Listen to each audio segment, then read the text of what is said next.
सबसे पहले प्रभु यीशु के नाम में आप सबको फिर से ये जो अंतिम दिनों का शिक्षा में स्वागत करता हूँ। गया हुआ एपिसोड में मैंने आप सबको लौट का जमाना में जैसा था वैसा ही यीशु लौटने का समय में भी हमारा समझ होगा वो बोला वाला प्रोफेसी को मैंने पूरा बता दिया था। उसके बाद मैंने आप लोग को कुछ काम के कारण से शिक्षा को लगातार चालू नहीं कर पाकर कुछ गैप हो गया, पर भी फिर से मैं आज हमारा जो अंतिम समय का शिक्षा है मैं चालू कर रहा हूँ। और मैंने पिछला टॉपिक का अंत में ये बोला था कि बहुत सा क्रिश्चियंस लोग वो जो दानियल चैप्टर 7 वर्स 21 और 22 में परमेश्वर को विश्वास करने वाला संत लोग वो महाक्लेश का बाद राज्य को हासिल कर लेगा, ये लिखा वाला को देखकर वो लोग ये सिखाया जा रहा है कि रैप्चर जो है महाक्लेश का बाद, एंटी क्राइस्ट सभी लोगों को तबाही करने का बाद तो भी रैप्चर होगा, गलत शिक्षा दिया जा रहा है। उसी को मैं फिर से आप लोग को सिद्ध कर दूंगा, मैंने बताया था। तो गया हुआ एपिसोड्स में तो मैं आप सबको क्लियरली बता चुका हूँ कि परमेश्वर को विश्वास करने वालों को महाक्लेश से पहले संसार से प्रभु रैप्चर में उतारा जाता है। उसका बाद एंटी क्राइस्ट पावर में आकर सारा संसार को 3 साल आधा राज करेंगे और 3 साल आधा समाप्त होते ही सेकेंड कमिंग होकर उन लोगों को तबाही करके खत्म किया जाएगा। वो मैंने पूरा बता चुका हूँ। और उसमें मैंने दानियल चैप्टर 7 वर्स 21 और 22 यहाँ जो परमेश्वर को विश्वास करने वाला लोगों को एंटी क्राइस्ट सताएंगे, वो महाक्लेश में जाएंगे, ये वाला लोग वो जो रैप्चर में नहीं जा पाकर जो छूट गया और छूटने के बाद वो लोग पछतावा में आया, उन्हीं लोगों को यहाँ सेंट्स लिखा गया है और वो लोग ये महाक्लेश में जाएंगे, वो मैं पूरा सिखा चुका हूँ। मगर यहाँ जो परमेश्वर को विश्वास करने वाला लोग एंटी क्राइस्ट का हाथों में पूरा तबाही जाने के बाद अंत में राज्य को हासिल कर लेगा। ये जो राज्य को हासिल कर लेगा वो बोला वाला ये राज्य को बहुत सा क्रिश्चियन लोग ये सिखाया जा रहा है कि ये जो स्वर्ग राज्य है, इसलिए रैप्चर जो है महाक्लेश का बाद ही रैप्चर होगा। ये लोग ऐसा गलत शिक्षा सिखाया जा रहा है। तो आज हम ये पता लगाएंगे कि ये जो किंगडम अंग्रेजी में लिखा गया है जिसको राज्य कहा जाता है, ये किस राज्य का बात कर रहा है, तो भी जाकर ये जो महाक्लेश का बाद रैप्चर होगा बोला वाला ये वचन सही है ना गलत है, हम पता कर सकेंगे। तो मैंने गया हुआ एपिसोड में आप लोग को नेबूकदनेस्सर राजा को जो अलग अलग धातुओं से बनाया वाला मूर्ति को दिखा करके उसका समय से लेकर अंत समय तक कौन सा राज्य सारा संसार को कब्जा करेगा और किस राज्य का समय में प्रभु यीशु आएगा, वो मैं पूरा बता चुका हूँ। तो इस मूर्ति में जो माथा दिखाया गया है जो गोल्ड से बनाया गया है वो बेबीलोनियन एम्पायर है, वो बाइबल लिख कर रखा हुआ है जिसको मैं बता चुका हूँ। और बेबीलोनियन का बाद वो जो 2 हाथ और चेस्ट जो सिल्वर से बनाया गया है वो मेदो पर्शिया एम्पायर है, उसको भी मैं बाइबल वर्स को लेकर बता चुका हूँ। तो इसलिए मेदो पर्शिया एम्पायर जो है 2 राजा मिलकर वो बेबीलोन का आखिरी राजा जो बेलशाज़र था उसको रातों रात आकर खत्म कर दिया और बेबीलोनियन एम्पायर को मेदो पर्शिया एम्पायर कब्जा में ले लिया और वो सारा संसार को चलाया था। तो ये मेदो पर्शिया एम्पायर का बाद फिर जो पीतल से बनाया वाला यहाँ जो पेट और उसका जो थाई जो है वो ग्रीस एम्पायर होगा, उसको भी मैं बता चुका हूँ। और उसका पहला राजा अलेक्जेंडर आकर हो मेदो पर्शिया एम्पायर को हरा करके सारा संसार को पूरा वो अपना कब्जा में लिया था। और उसके बाद यहाँ जो लोहा से बनाया वाला 2 पैर और ये रोमन एम्पायर को प्रोफेसी किया गया था, वो पूरा मैं बता चुका हूँ।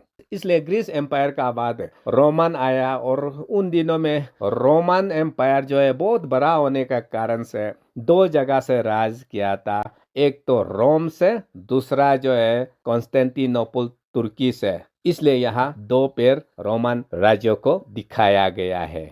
उसका बाद आखिरी जो दो पैर में से 10 उंगली निकालता है, वो 10 उंगली वो राज्य है जो एंटी क्राइस्ट के द्वारा सारा संसार को 10 हिस्सों में बांधते हुए एक सरकार बनाया जाएगा। और उसी समय प्रभु यीशु आ जाता है। ये मूर्ति को लेकर मैंने आप सबको पूरा बता चुका हूँ। तो इसलिए यहाँ दानियल चैप्टर 2 में नेबूकदनेस्सर राजा को ये मूर्ति को दिखाते हुए आने वाले संसार का जितना भी वर्ल्ड एम्पायर राज्य है उसको यहाँ किंगडम लिखा गया है। और अंत में एंटी क्राइस्ट का किंगडम सेकेंड कमिंग का समय में संसार में आता है और वो सारा संसार को 10 हिस्सों में बांधते हुए एक सरकार चलाया जाता है।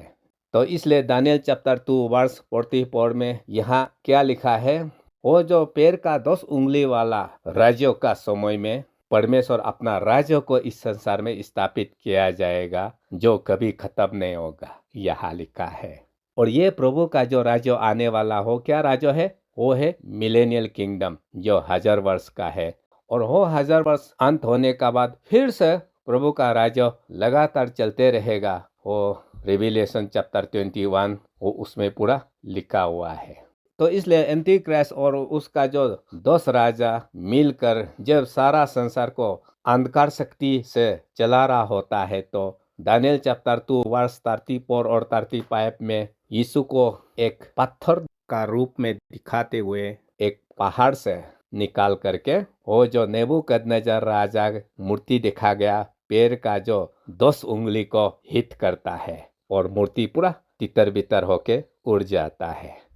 तो 10 उंगली को वो पत्थर हिट करना मतलब क्या है? ये पत्थर तो यीशु है ना।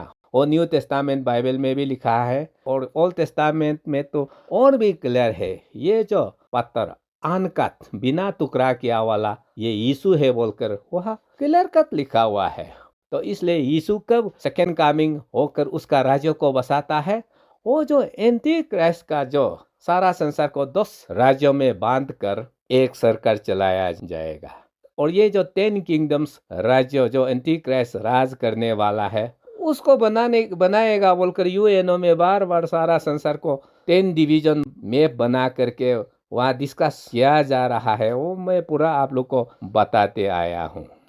तो वो जो दानियल चैप्टर 2 में नेबूकदनेस्सर राजा को एक इंसान का मूर्ति दिखाया जिसमें अलग अलग धातुओं से बनाया गया है, माथा से लेकर पैर का 10 उंगली तक दिखाया गया था, उसी को है दानियल चैप्टर 7 में। दानियल भी एक रात सोया हुआ था कि परमेश्वर ने उसको 4 जानवर दिखाया। और दानियल चैप्टर 7 वर्स 17 में परमेश्वर बताता है कि ये 4 जानवर जो है 4 राजा है जो इस संसार में आने वाले समय में उभर के आएंगे। और उसमें से सबसे पहला जानवर जो देखा गया था सपना में वो है शेर। और ये शेर जो है वो बेबीलोनियन एम्पायर जो नेबूकदनेस्सर राजा का जो मूर्ति में माथा को दिखाया गया था।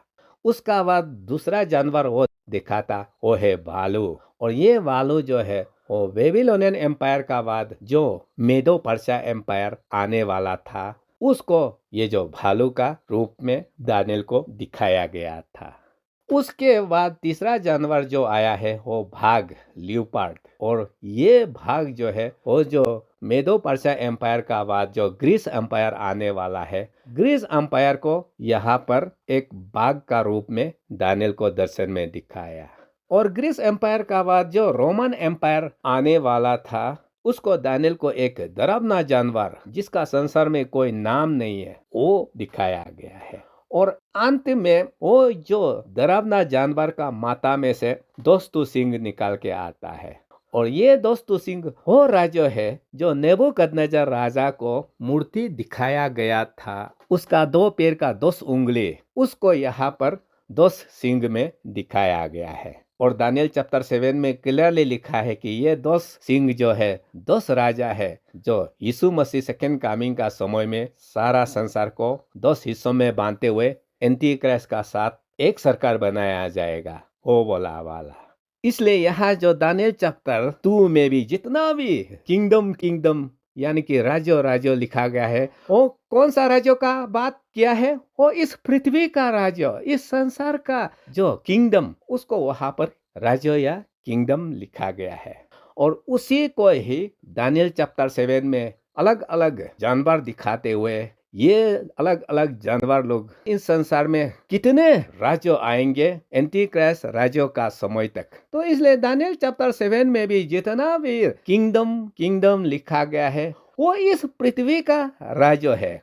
तो इसलिए आप यहाँ जो दानियल को सबसे पहले शेर दिखाया गया था, ये कौन सा राज्य को दर्शाता है? उसको दानियल को पहले ही परमेश्वर ने नेबूकदनेस्सर राजा का वो मूर्ति वाला दर्शन में बताया गया था। क्योंकि जब ये 4 जानवर का जो दर्शन देखा था वो बेबीलोनियन एम्पायर का समय में दानियल ने देखा।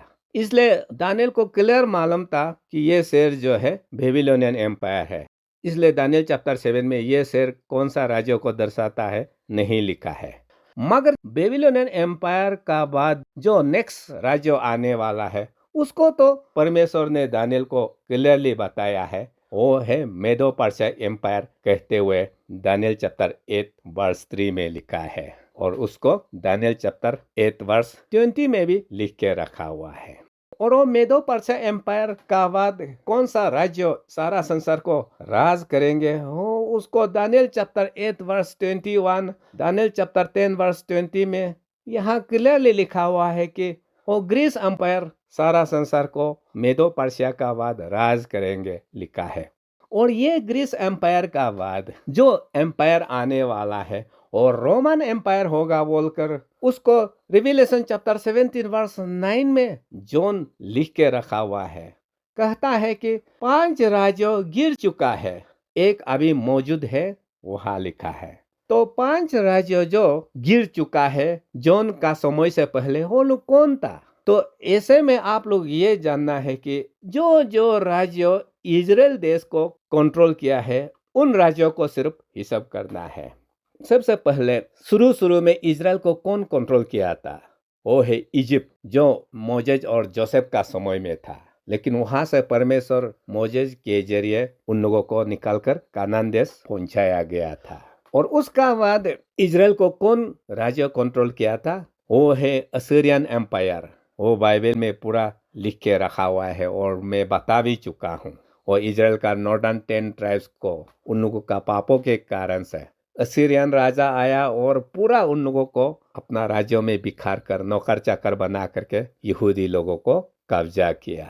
तो उसका बाद ही वो बेबीलोनियन एम्पायर आता है और इजराइल का जो साउदर्न 2 ट्राइब्स जुदा और बेंजामिन को 70 इयर्स के लिए वनवास ले जाता है और यहूदी देश को वो कंट्रोल करता है। और उसका बाद मेदो पर्शिया और ग्रीस आया। तो जॉन का समय में कौन सा राज्य संसार को राज कर रहा था? यहाँ जो वन इज और ये रहा और रोमन एम्पायर। और ये रोमन एम्पायर का बाद जो नेक्स्ट सारा संसार को राज करने के लिए राज्य आने वाला है वो है एंटी क्राइस्ट, जिसको दानियल चैप्टर 7 वर्स 24 में वो जो डरावना जानवर का माथा में से 10 सिंह निकालने वाला, ये 10 सिंह 10 राजा है यहाँ लिखा है। और दानियल चैप्टर 7 वर्स 26 में आप खुद देखिए, वो 10 राजाओं का समय में परमेश्वर उन लोगों को न्याय करेंगे और वो लोग जो राज्य किंगडम राज करेंगे उसको परमेश्वर छीन लेंगे बोला है। His dominion shall be taken away. और छीन कर किसको देगा? दानियल चैप्टर 7 वर्स 27 में कहा है कि वो छीन कर अपने लोगों को देगा जो परमेश्वर को विश्वास करता है। Shall be given to the people of the saints यहाँ लिखा है।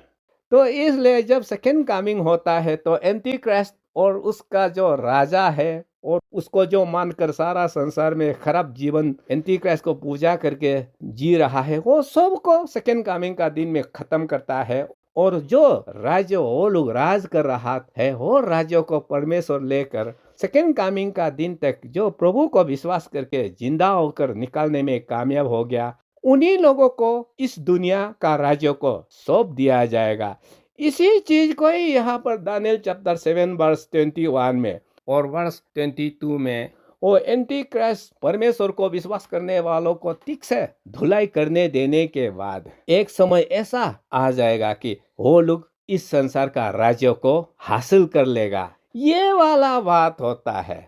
तो इसलिए वो जो रेप्चर जो है महाक्लेश का बाद, एंटी क्राइस्ट धुलाई करने का बाद रेप्चर करेगा, वो सिखाने वाला पार्टी लोग, ये लोग जो है, ये जो दानियल चैप्टर 7:22 में जो यहाँ राज्य लिखा गया है, वो लोग उसको स्वर्ग राज्य मानकर रेप्चर जो है महाक्लेश का बाद रेप्चर होगा बताता है, क्योंकि यहाँ पर महाक्लेश का बाद राज्य को परमेश्वर के लोग हासिल कर लेगा लिखने के कारण से।